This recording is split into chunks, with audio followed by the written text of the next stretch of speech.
I managed to save myself one more day. Here are the rest of the entries. Entry 19. My heart's pounding. I don't know where I am, and I can't say for sure whether I'm safe or not. After I set out with my group, we bypassed the guards by tunneling under heaven until reaching the sewers. I guess the devil thought the sewers would be mostly unguarded, but once we set foot in them, shouting started coming from both directions. Glowing man.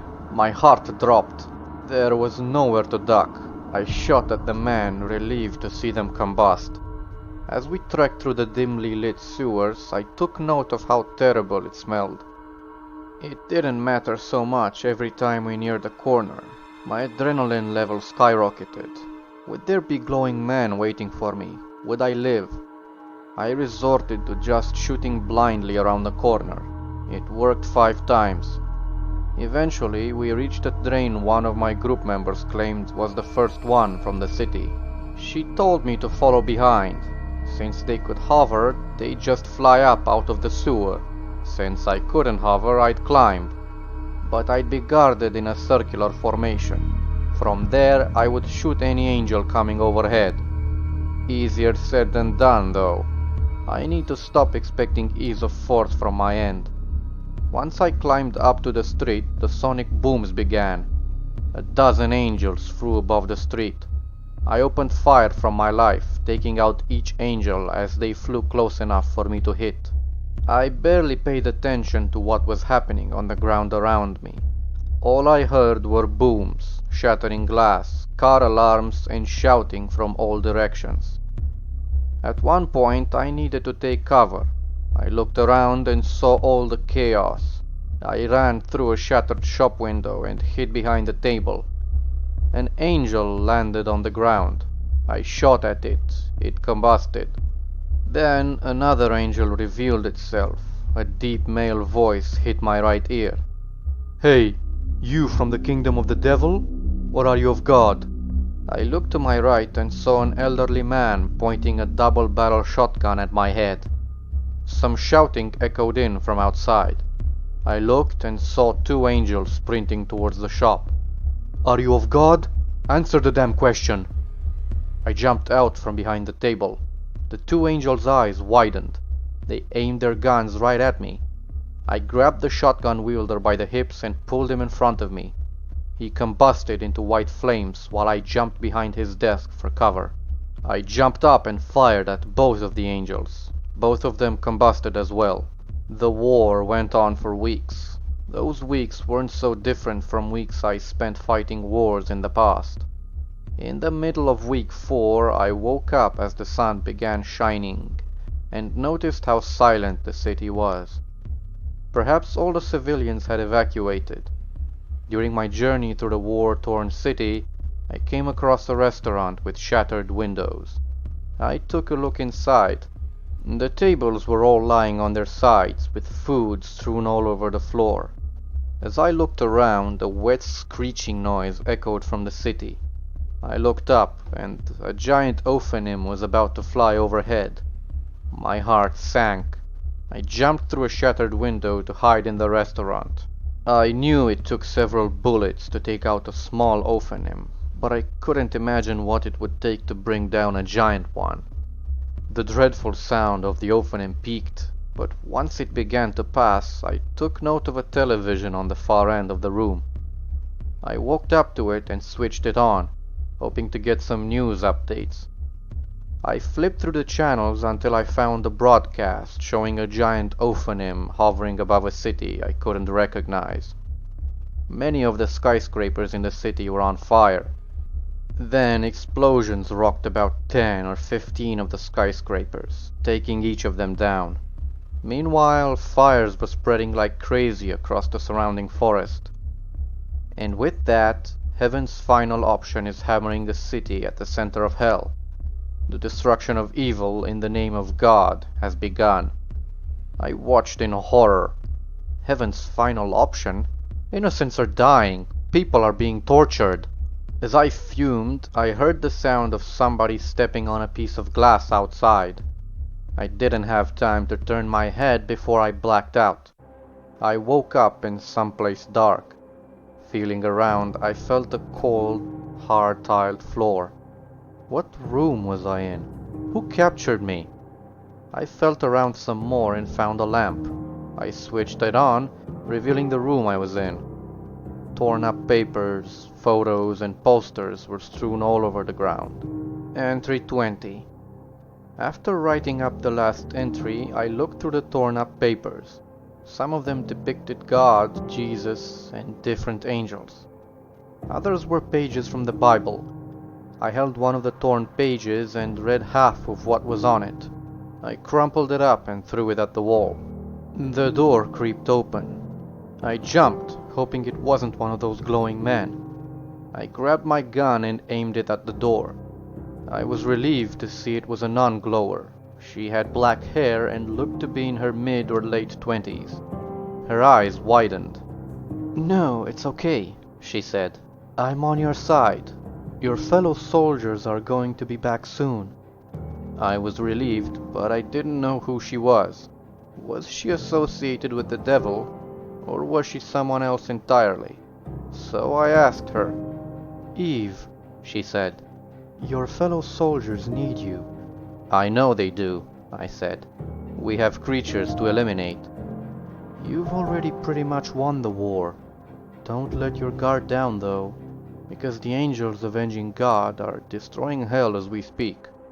Your soldiers need you to help them bring in a bomb you and them call the Paracuzma, according to them. The Paracuzma was an atomic bomb we were developing as part of the construction of anti-anomalous weaponry following the accidental death of God. I told her this, but I also informed her of the fact we hadn't tested it due to our efforts to conceal our way on Yahweh's spirits. We'd only test it in the most dire of times. Times when a war with the West wouldn't sound so threatening. She told me I was ordered by the words of my commander to help bring the bomb into heaven.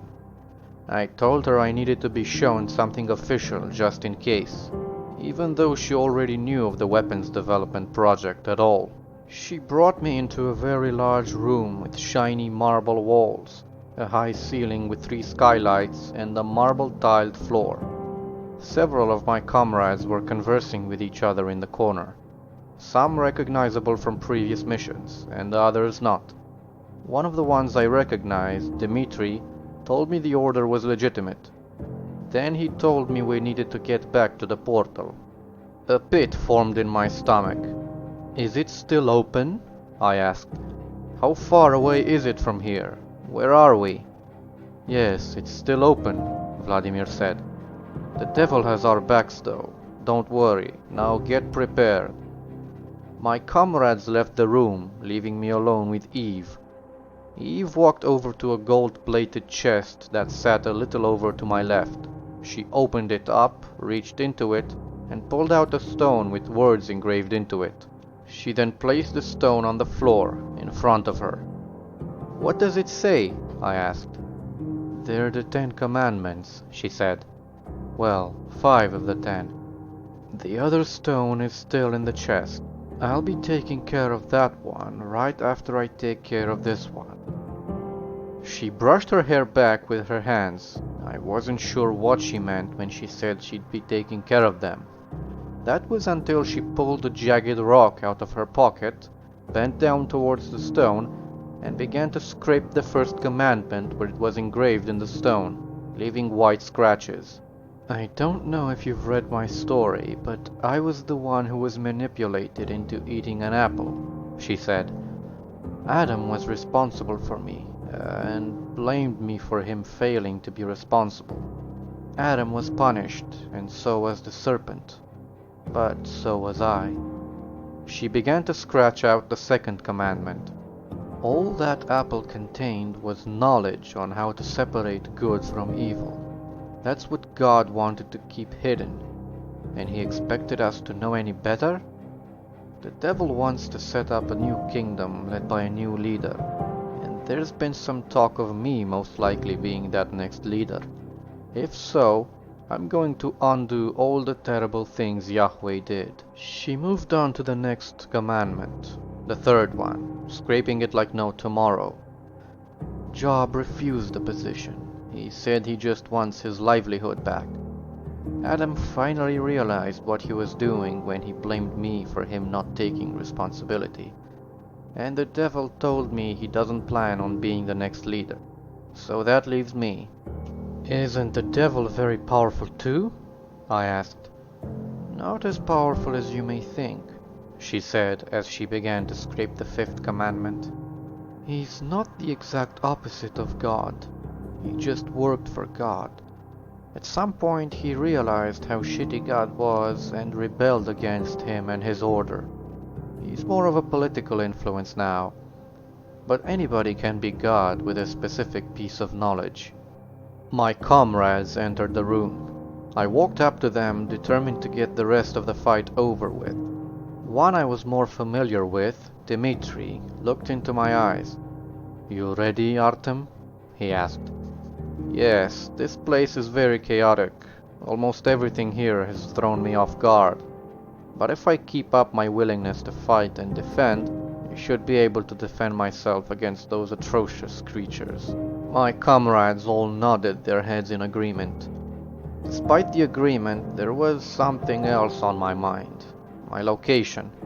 Where the hell was I? I asked my comrades as I heard the second stone be placed on the floor. You're standing in God's mansion, Vladimir said. We wiped out most of the guards and low-level employees. We hoped Noah would be here as well, but we did not find him. Still, they had some pretty powerful guards.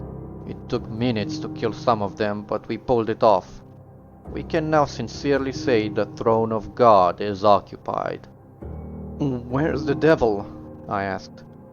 He's hiding out on Earth, Vladimir said. He believes we can pull this off, but we also need to get the 4 giant Ophanim creatures to hover in one spot. Wiping out their guards and low-level employees should do it, I said. It will not, Vladimir said. They can be replaced. There needs to be a big enough distraction to get all 4 of them in the same area. The devil has a plan he hopes will work.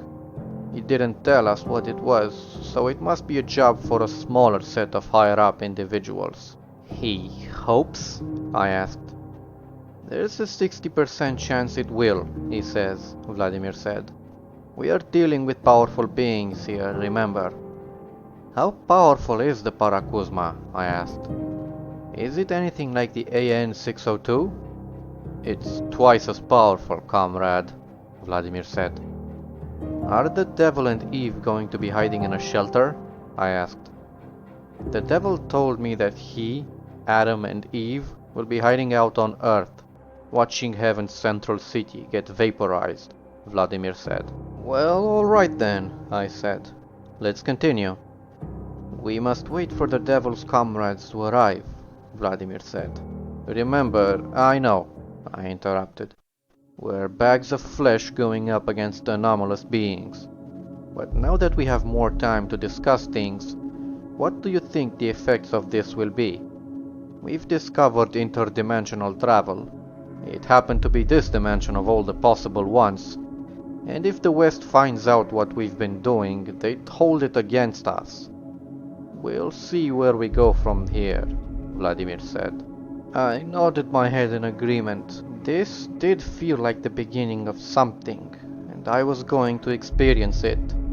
I turned towards Eve, who was reaching into the golden box. Both stones were sitting on the floor, all scraped up. Nobody needed those commandments if they were also commanded to do things that contradict them. Eve? I asked. Yeah? Eve said, pulling an object out of the box. Thank you, I said. This will all be over soon. Eve was holding in her right hand a golden goblet cup, adorned with red diamonds close to the rim. You're welcome, she said. Eve tilted the cup. A red liquid spilled out onto the floor. Once all the liquid had been poured out, Eve set the cup on the ground and stomped on it, making a sizable dent. She stomped on the cup again and again and again. until it was pretty much flat. Then she looked at us. "You guys need to leave," she said. "This room is off limits now." "Alright, let's go," Dmitri said. We stepped out of the room, leaving Eve to her business. In the lobby, we met up with the Devil's comrades, who asked us if we had everything we needed. We each told him yes, and with that we were on our way to finish this. We marched down the deserted main road, past all the abandoned shops with blown-out windows. We were expecting just a few angels, but then that noise came back, that wet growl. I looked up and saw a giant Ophanim slowly appearing in the sky. The clouds separated it, and I felt terrified at it. My heart sunk so deep I froze for a second. "Get to the sewer!" I yelled. It was our only way out of this one. I couldn't stress it enough either. It had to have seen us out in the open. One of Satan's men ran to the nearest sewer drain and pulled it right off. My comrades and I were told to go first. I sped down there, then I began jogging south. I looked behind me, seeing my comrades all having made it down, and the Devil's comrades floating in. However, only half of them were in the sewer, when a blinding white light beamed through the manhole. One of the remaining comrades shouted, telling us to run. I expected it to take at least an hour for us to get to the portal, but 2 hours had gone by and we still weren't there. The smell was unbearable. I had no idea if a horde of glowing men were about to swarm us, and we only had half the Devil's men we were supposed to have. My fear turned into reality when I started hearing familiar shouting echoing from both directions. Now that's just fucking great. It happened so quickly. My memory is hazy, but what I can say is, when we heard the voices, the Devil's comrades shielded us. Once they rounded a corner out in front of us, it was just deafeningly loud booms for 5 seconds. We waited silently, then before we could count to 10, a couple more rounded the corner. They were shot and killed. One of the Devil's men, David, signaled for us to remain quiet some more as he walked towards the edge of the intersected sewers. Before he could reach it, a black rectangle with moving eyes peered around the corner and shot David with a beam of light. Dread overtook me. There was a fucking Ophanim down here. Why was I so afraid of them though? Other than because they were killer creatures. Their appearance was just terrifying. Creepy. All those eyes. I aimed my gun at it, waiting for it to peer around the corner again. Another of the Devil's men started towards the spot the Ophanim was. When he neared the spot, he tossed a grenade. It exploded. The Ophanim hovered out from behind the corner while making the worst screech I've ever heard. A third of it had been blown off. It was leaking heavily and was barely able to stay up. It landed on the ground, continuing to screech. I opened fire at it. 1 shot. It was gone. Eventually, David told us to stop moving. He pointed to a drain up ahead and told us that it was the nearest drain to the portal. This was almost over. Good. But then David told us we were miles away from the portal, so we needed to be quick. As he told us the giant Ophanim were probably hovering around the central city, he got a call on his radio. This may be shocking, but the Devil's plan has failed. We need to get through the portal before any angel finds out what our intentions are. That couldn't be too hard, right? We climbed out of the sewer. The sweet smell of fresh air was delightful, a great break from the stench. All we needed to do now was hurry through the forests. We ran for what felt like an hour. We avoided buildings, we avoided farmhouses, we avoided everything. It was going to take a while to reach the portal, so we discussed hideouts for when we needed to sleep. At some point we came across a bunker.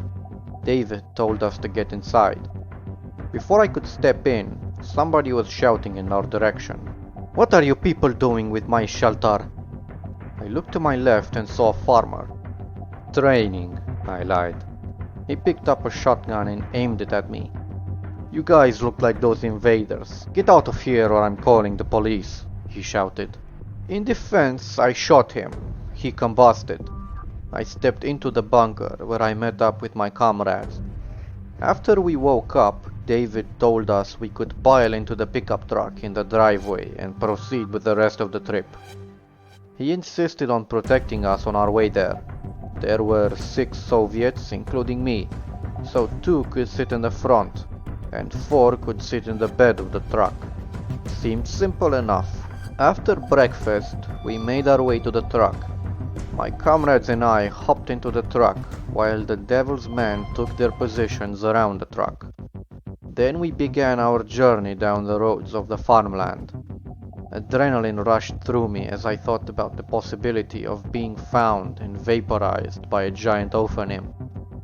About 10 minutes away from the portal, the truck broke down. We pulled up to the side of the road and made the rest of our way on foot across the calm forest. Some moments into the walk, I saw a white light shining in the distance. That was it. Shortly after I spotted the portal, I heard it again. That echoing growl. I looked up for a quick second and saw a giant Ophanim. I picked up my pace until I was running as fast as my legs could take me. Once out of the forest, my adrenaline spiked. If the Ophanim couldn't see me in the forest, it could see me out in the open fields of grass. It took me a few seconds to realize the Ophanim hadn't harmed me, although it seemed like it would have already. I could still hear it growling up there. Worse, I felt its stares. They burned my psyche and were chilling as hell.